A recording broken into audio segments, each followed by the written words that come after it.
नमस्कार दोस्तों, आप सभी का स्वागत है। देखिए, प्राचीन भारत के इतिहास का कोर्स हम पढ़ा रहे हैं बच्चों। मैंने आपसे वादा किया था ना, तो देखिए कंप्लीट हो रहा है। 2-3 लेक्चर और हैं, आपका कंप्लीट हो जाएगा। दक्षिण भारत के इतिहास में हम पहुंच चुके हैं और 2 लेक्चर ऑलरेडी दक्षिण भारत के इतिहास का हमने पढ़ा दिया है। इससे पहले आपने पल्लव वंश पढ़ा और आज हम चालुक्य वंश की बात करने वाले हैं। बहुत बेहतरीन क्लास नोट्स के माध्यम से आपको पढ़ा रहा हूँ, जरूर पढ़ लीजिएगा। इसके पीडीएफ और इसके हार्ड कॉपी अगर आपको घर पे मंगवाना है वो भी अवेलेबल है, वो आपको बता दिया जाएगा कैसे, ठीक है। या आपको बता दूं मैं 7888774245 हमारा व्हाट्सएप नंबर, इस पर आप कांटेक्ट करके पा सकते हैं। 149 में आपको कंप्लीट प्राचीन भारत का इतिहास आपके घर पे पहुंच जाएगा और 25 रुपये पार्सल चार्ज लगेगा। तो देखिए बच्चों, अभी तक क्या पढ़ा आपने? पल्लव वंश पढ़ा भैया, पल्लव वंश। पल्लव वंश के बाद हमें क्या पढ़ना है? चालुक्य वंश। देखिए थोड़ा मैप में ध्यान से देखिए, दक्षिण भारत के इतिहास का मैप, दक्षिण भारत का मैप बना रहा हूं। पल्लव वंश यहाँ रूल कर रहे हैं, पल्लव, ठीक है। और इन्हीं के पैरेलल में चालुक्य वंश, कर्नाटक वाले क्षेत्र में मुख्य तौर पर चालुक्य वंश है। बादामी इनकी राजधानी थी या वातापी इनकी राजधानी है। वातापी या बादामी एक ही बात है, एक ही जगह का नाम है। तो ये वातापी के चालुक्य कहलाए। आज इन्हीं के बारे में पढ़ना है। धीरे धीरे समय बीतता है तो इनका साम्राज्य बड़ा हो जाता है, तो इसलिए अपने साम्राज्य को सुविधा की दृष्टि से 2 भागों में बांट देते हैं। तो एक ये वातापी के चालुक्य कहलाते हैं और पूर्वी साइड जो है पूर्वी चालुक्य या वेंगी के चालुक्य कहलाते हैं। वेंगी के चालुक्य, तो ये वेंगी के चालुक्य भी पैरेलल में है। लेकिन कुछ समय और बीतता है तो ये दोनों अपने आप को स्वतंत्र घोषित कर देते हैं, अलग कर देते हैं। और बादामी के चालुक्य की किस्मत इतनी खराब होती है कि यहाँ पर राष्ट्रकूट वंश का राज आ जाता है। इसको समाप्त करके राष्ट्रकूट वंश आ जाता है। यहाँ राष्ट्रकूट वंश है और पूर्वी में वेंगी के चालुक्य अभी भी रूल कर ही रहे हैं। लेकिन कुछ समय और बीतता है बच्चों, तो जो राष्ट्रकूट है इनको समाप्त करके दोबारा से चालुक्य आ जाते हैं। लेकिन इस बार ये अपनी आप को राजधानी बनाते हैं कल्याणी को। तो ये 3 चालुक्य हैं, बादामी के चालुक्य, वेंगी के चालुक्य और कल्याणी के चालुक्य हैं। तीनों का खून का रिश्ता है, तीनों का खून का रिश्ता है। अब पल्लव वंश रूल कर रहे हैं यहाँ पर, पल्लवों को समाप्त करके पल्लवों की जगह ले लेंगे चोल वंश। ये है आपका इतिहास। अलग अलग मैं पढ़ा रहा हूँ लेकिन जोड़ते जा रहा हूँ कौन किसके बाद हुआ। जो क्रोनोलॉजी है वो आपको समझ में आनी चाहिए। तो पल्लव वंश पढ़ लिया, अब पल्लव वंश के पैरेलल में ही चालुक्य वंश आपको पढ़ना है। तो ये पल्लव वंश मैंने पूरा पढ़ा दिया है। सारे वीडियो जरूर देख लीजिएगा, बहुत बेनिफिशियल होंगे बच्चों आपके लिए, ठीक है। बहुत सिंपल तरीके से जो इंपॉर्टेंट चीजें हैं वो आप तक मैं पहुंचा रहा हूं। देखिए ये है आपके चालुक्य वंश, ठीक है। सबसे पहले हम पढ़ेंगे किसके बारे में? बादामी के चालुक्य या वातापी के चालुक्य। जगह एक ही है, कर्नाटक वाले क्षेत्र में ये क्षेत्र पड़ता है। ये चालुक्य वंश, इस बादामी के चालुक्य वंश की जो राजधानी रही है वो बादामी थी। पहली बात तो ये है। इनके जो संस्थापक हैं वो पुलिकेशन प्रथम, पहले शासक पुलिकेशन प्रथम। पुलिकेशन प्रथम, इनके 2 बेटे थे, एक का नाम था मंगलेश और एक था नाम कीर्तिवर्मन। और कीर्तिवर्मन के भी आगे एक पुत्र हुए, बहुत शक्तिशाली पुत्र, ठीक है। कीर्तिवर्मन के जो 2-3 पुत्र थे, लेकिन जो सबसे शक्तिशाली है पुलिकेशन, उनका नाम था पुलिकेशन द्वितीय। उन्हीं के ऊपर पूरा बादामी साम्राज्य टिका हुआ है, सबसे महत्वपूर्ण वो है। तो पुलिकेशन प्रथम ये क्या थे? इस वंश के संस्थापक माने जाते हैं। ये पहले शासक थे इस वंश के जिन्होंने अपने आप को स्वतंत्र घोषित किया। इन्होंने कुछ उपाधियां ग्रहण की थी, एग्जाम में डायरेक्ट पूछा जाता है, ठीक है। स्थायी श्रेय, स्थायी श्रेय ये उपाधि है। रण विक्रम ये उपाधि है इनकी। श्री पृथ्वी वल्लभ, ये 3 उपाधियां याद रखिए। पुलिकेशन प्रथम की जो उपाधियां हैं, श्री वल्लभ, श्री पृथ्वी वल्लभ और रण विक्रम, और तीसरी है स्थायी श्रेय। एग्जाम में पूछा गया है तो नोट कर लीजिएगा। ये टाइम पीरियड नहीं पूछा जाता तो आपको टेंशन लेने की जरूरत नहीं है, बस टाइम पीरियड बता दिया ताकि आपके दिमाग में रहे कौन सी घटना कब हो रही है। इन्होंने यज्ञ करवाए थे, अश्वमेध यज्ञ इन्होंने करवाया था, वाजपेयी यज्ञ करवाया था, ये भी याद रखना है। इनके 2 पुत्र बहुत महत्वपूर्ण है बच्चों, कीर्तिवर्मन प्रथम और मंगलेश। कीर्तिवर्मन प्रथम और मंगलेश, ये दो पुत्र बहुत महत्वपूर्ण हैं। इन्हीं पुत्रों में जो कीर्तिवर्मन है, इन्हीं का बेटा बनता है पुलिकेशन द्वितीय, जो सबसे महान शासक हुआ इस वंश का। कीर्तिवर्मन प्रथम, जब इनके पिता की मृत्यु हो जाती है तब ये राजगद्दी पर ये बैठते हैं, बड़े भाई होने के नाते गद्दी पर ये बैठते हैं, मंगलेश नहीं बैठते हैं। ठीक है, इन्होंने क्या उपाधि ग्रहण की थी? सत्याश्रय की उपाधि ग्रहण की थी इन्होंने भी। एक स्तंभ अभिलेख है, महाकूट स्तंभ अभिलेख, महाकूट स्तंभ अभिलेख। तो इससे ये जानकारी मिलती है कि इन्होंने एक यज्ञ करवाया था, इस यज्ञ का नाम है बहु सुरवर्ण अग्निष्टोम यज्ञ। तो ये यज्ञ किसने करवाया था? कीर्तिवर्मन ने करवाया था। इसके अलावा बादामी जो इन लोगों की राजधानी थी, वहां पर इन्होंने गुफा मंदिरों का भी निर्माण करवाया था, जिसे गुहा मंदिर भी कहते हैं, गुहा मंदिरों का भी निर्माण इन्होंने कराया था।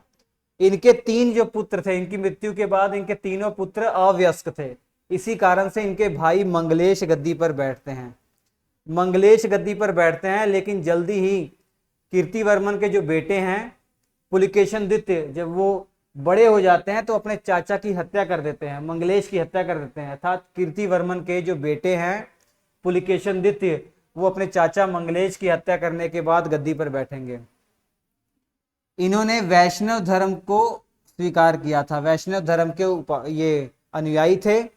परम भागवत उपाधि इन्होंने ग्रहण की थी। किसने? मंगलेश ने। ठीक है, इन्होंने भी जो गुहा मंदिर इनके भैया ने शुरू करवाए थे, उनको पूरा कंप्लीट करवाया था, पूरा कंप्लीट करवाया था मंगलेश ने। अब जल्दी ही इनके जो भतीजे थे पुलिकेशन द्वितीय, उन्होंने इनकी हत्या कर दी। तो यहाँ पे स्टार मार्क कर लीजिएगा, बहुत इंपॉर्टेंट व्यक्ति के बारे में बताने जा रहा हूँ, बहुत इंपॉर्टेंट शासक के बारे में बताने जा रहा हूँ। अभी तक आपने पुलिकेशन प्रथम के बारे में पढ़ा, इसके बाद इनके 2 बेटे कीर्तिवर्मन के बारे में पढ़ा और मंगलेश के बारे में पढ़ा।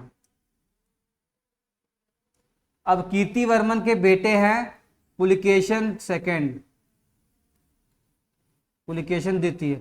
ये किसकी हत्या करने वाले हैं? मंगलेश की हत्या करने वाले हैं, ये दिमाग में याद रखिए। चाचा की हत्या करने के बाद चालुक्य वंश के अगले शासक पुलिकेशन द्वितीय बनते हैं। सबसे महान शासक इस वंश के यही माने जाते हैं। इन्होंने ही तो हर्षवर्धन को हरा दिया था। हर्षवर्धन को नर्मदा नदी किनारे हराने वाले यही थे। हर्षवर्धन जो पुष्यभूति में सबसे महत्वपूर्ण वंश थे, सबसे महत्वपूर्ण शासक थे, उनको हरा दिया था इन्होंने। और हर्षवर्धन का जो सपना था दक्षिण भारत में अपनी विजय हासिल करने का, वो सपना तोड़ दिया है। परम भट्टारक की उपाधि ग्रहण करने वाले पुलिकेशन द्वितीय, ये इंपॉर्टेंट अभी याद कर लीजिए तुरंत। इनके दरबार में एक इनके राजकवि थे रवि कीर्ति, जो राजकवि इनके दरबार में थे। ये क्यों इंपॉर्टेंट है? एहोल अभिलेख या एहोल शिलालेख इन्होंने ही बनवाया था, एहोल शिलालेख इन्होंने ही बनवाया था। इससे हमें बहुत अधिक जानकारी मिलती है। किसके बारे में? पुलिकेशन द्वितीय के बारे में। यहीं से तो हमको जानकारी मिलती है कि पुलिकेशन द्वितीय ने किसको हरा दिया था? हर्षवर्धन को हरा दिया था, हर्षवर्धन को हरा दिया था। ठीक है, और इन्होंने सुगमता के लिए 2 भागों में साम्राज्य बांट दिया। साम्राज्य इनका इतना बढ़ गया था कि इन्होंने अपने साम्राज्य को 2 भागों में बांट दिया। एक पूर्वी अपने भाई को दे दिया, ठीक है, अपने भाई को दे दिया उन्होंने। इनके भाई ने वेंगी को राजधानी बनाकर उस पर शासन किया। लेकिन भाई की जो संतानें आई आगे ना, उन्होंने इसको अपने आप को स्वतंत्र ही घोषित कर दिया, अलग कर दिया बादामी के चालुक्य वंश से, बादामी के चालुक्यों से अपने आप को अलग कर दिया। ठीक है, विष्णुवर्धन इनके भाई हैं, विष्णुवर्धन छोटे भाई थे। इन्हीं को दूसरा वाला भाग देकर, जो पूर्वी भाग था, जो आगे चलकर वेंगी के चालुक्य कहलाए, वेंगी इनकी राजधानी थी। वेंगी ये आंध्र प्रदेश में पड़ता है, आंध्र प्रदेश में। तो यहाँ पर विष्णुवर्धन शासक बनते हैं, इनके भाई थे। एहोल शिलालेख से ही हमें जानकारी मिलती है बच्चों कि पुलिकेशन द्वितीय ने नर्मदा नदी किनारे हर्षवर्धन को हरा दिया था। एग्जाम में पूछा गया, हर्षवर्धन को हरा दिया था। चालुक्य और पल्लवों के बीच जो संघर्ष है इनके टाइम पीरियड से शुरू हो गया, इनके टाइम पीरियड पर शुरू हो गया। सबसे पहले इन्होंने क्या किया, कांची जो पल्लवों की राजधानी थी, पल्लवों की राजधानी कांची थी, उस पर आक्रमण किया। उस समय महेंद्र वर्मन शासक थे, महेंद्र वर्मन को हराया और उनके जो उत्तर भाग वाला क्षेत्र है ना, उत्तरी क्षेत्र है पल्लवों का, उस पर अधिकार कर लिया पुलिकेशन द्वितीय ने।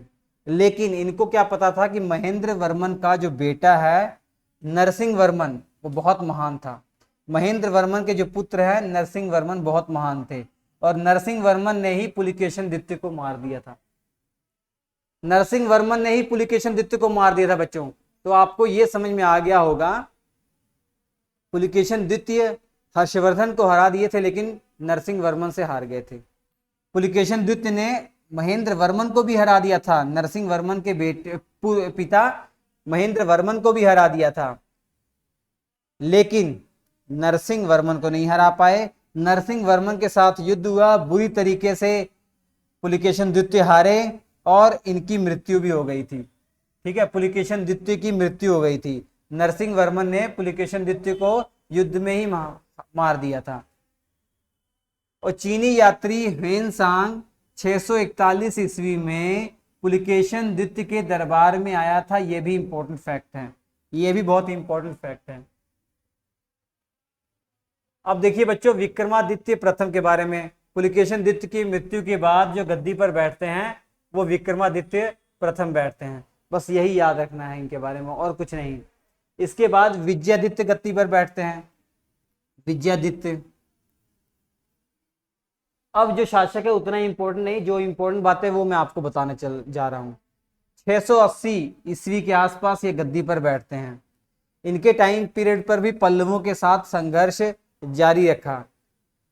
इन्होंने पांड्यों को भी हराया था, चोलों को भी हराया था, ऐसे हमें कई अभिलेखों से जानकारी मिलती है। आप सोचेंगे पांडे कहां से आ गए, पांडे उंडे सब थे भैया, ये पांडे वंश, चोल वंश, चेर वंश सब था, लेकिन उतने पावरफुल नहीं थे। ये पावरफुल संगम काल में ही थे। ठीक है, और विंध्याचल पर्वत के उत्तरी भाग में विजय अभियान जब इन्होंने किया, वही में इनकी मृत्यु हो जाती है, विजयादित्य की मृत्यु हो जाती है। ठीक है,